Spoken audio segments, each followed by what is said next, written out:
Hello বন্ধুরা, আজকে আমি তোমাদের সঙ্গে শেয়ার করব চালতার চাটনি।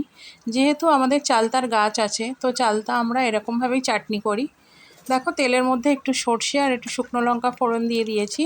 আর শুকনো লঙ্কাটাকে একটু ভালো করে খুন্তি দিয়ে কেটে দিয়েছি। ফোড়নটা ভালো মতো হয়ে যেতে আগে থেকে কেটে ধুয়ে সেদ্ধ করে রাখা চালতাগুলোকে দিয়ে দিলাম।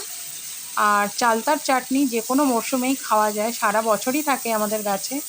তো তোমাদের যদি ভালো লাগে তাহলে তোমরা অবশ্যই একবার ট্রাই করে দেখতে পারো রেসিপিটা। তো দেখো, এবার একটু ভালো করে তেলের মধ্যে দিয়ে নাড়াচাড়া করে ওর মধ্যে দিয়ে দিলাম নুন আর একটু হলুদ। এটা দিয়েও আমি খুব ভালো করে নাড়াচাড়া করব, ভালো করে মিক্সড করে নেব। আর তারপরে আমি এর মধ্যে দিয়ে দেব ভেলি গুড়। আমি চিনি দিয়েও করি, কিন্তু আজকে যেহেতু ভেলি গুড় দিয়ে করেছি তাই রেসিপিটা তোমাদের সঙ্গে শেয়ার করলাম।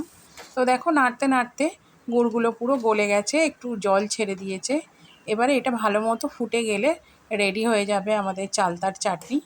তো দেখো, এই যে হয়ে গেছে আমাদের চালতার চাটনি, আর বেশ গাঢ় গাঢ় মতনই হয়েছে, ঘন হয়েছে।